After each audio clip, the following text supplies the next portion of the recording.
17, I was just moving out on my own for the first time. I was taking a year off before heading to college, so to save money I rented a tiny studio apartment. It was 290 square feet and had basically just enough space for myself and a few boxes. But it was perfect because I wasn't huge on clutter anyway. As a typical young bachelor, I stuffed my freezer full of frozen pizzas and TV dinners, and my fridge full of lunch meat for the days I couldn't afford takeout. One night, I was heating the half-size oven to throw a pizza in when I heard a knock on the door. I thought to myself how odd it was because no one even knew where I lived yet, but I figured it could be the landlord bringing me the mailbox key he had promised, so I walked over to answer it. But when I opened the door, no one was there. Figuring someone had the wrong apartment and had quickly moved on, I shrugged it off and returned to throw my pizza in. Only the oven light wasn't glowing, and the knob was now turned off. I may be forgetful sometimes, but I knew I didn't shut the oven off just to answer the door. I turned it back on, let it heat back up a few minutes, and threw the pizza in finally. As I was eating, I heard 3 faint knocks. Again, sounding like someone was at my door. This time, I ignored it, figuring it was probably kids playing ding-dong ditch or something.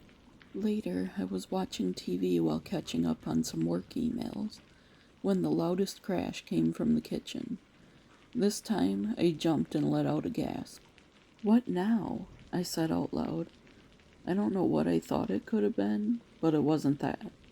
I was in complete disbelief when I saw all of the pots and pans that had been neatly hanging on hooks above the sink, all now on the floor.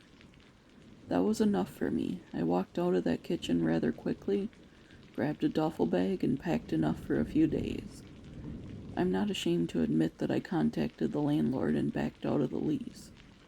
Whatever lived there before me clearly did not want me there now. Thanks, Chris, for sharing your story. I think a lot of us would have moved out. No judgment here.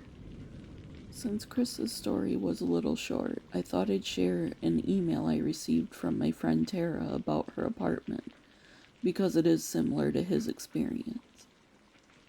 Mandy, since moving into my new place, I've experienced quite a few paranormal experiences, and I'm not quite sure I'm going to stay here. About a week into moving in, I was unpacking a box when I heard a noise in the kitchen. It sounded like an appliance going off, but I wasn't running anything. I stepped into the kitchen, and surely enough, the microwave was flashing the word end, which it only does when something has been heated up and it's done running its cycle.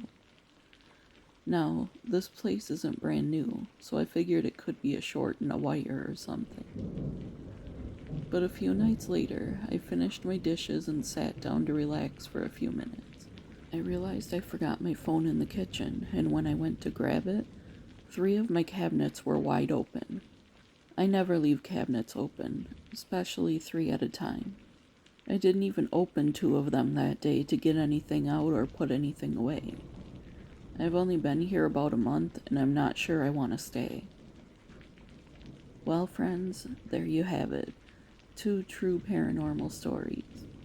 Have you experienced paranormal activity shortly after moving into a place? Email your story to the address in the description below, and I'll share it in an upcoming video. Don't forget to like and subscribe. Together we can climb out of the YouTube dungeon. See you tomorrow, friends.